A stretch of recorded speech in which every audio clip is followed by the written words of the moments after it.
ভারতের যে 3টি কমিশন গঠিত হয়েছে, অর্থাৎ যে সারনাথ কমিশন, দিদি খোসলা কমিশন এবং মুখার্জি কমিশন, কিন্তু সব কমিশনের তদন্ত রিপোর্ট নেতাজি সুভাষচন্দ্র বসুর অন্তর্ধান রহস্য দৃঢ়।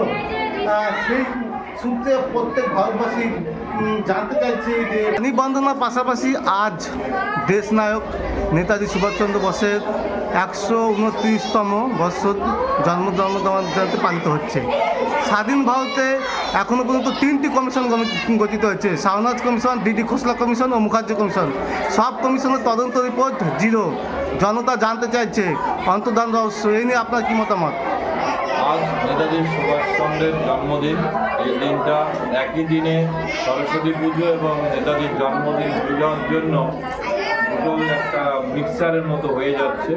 তো যাই হোক, আপনি যখন প্রশ্নটা করলেন যে এর আগে নেতাজির যে অন্তর্ধান রহস্য, সেই রহস্য আমাদের কাছে এখনও থেকেই গেল। তিনবার কমিশন গঠিত হওয়ার পরেও আমরা দেখতে পাচ্ছি তার কোনো সমাধান সূত্র, আসলে নেতাজির মৃত্যু হয়েছে না হয়নি, বা কোথায় গেলেন বা কী হলো, এই বিষয়টা আজ পর্যন্ত জনগণের সামনে এলো না।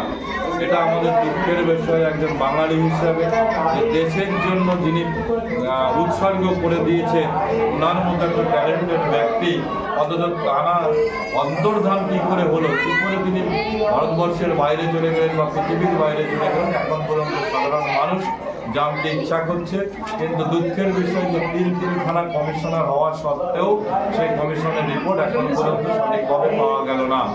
আমাদের ধারণা হচ্ছে রাজনৈতিকভাবে তাকে হত্যা করা হয়েছে, এটা আমার ব্যক্তিগত মত।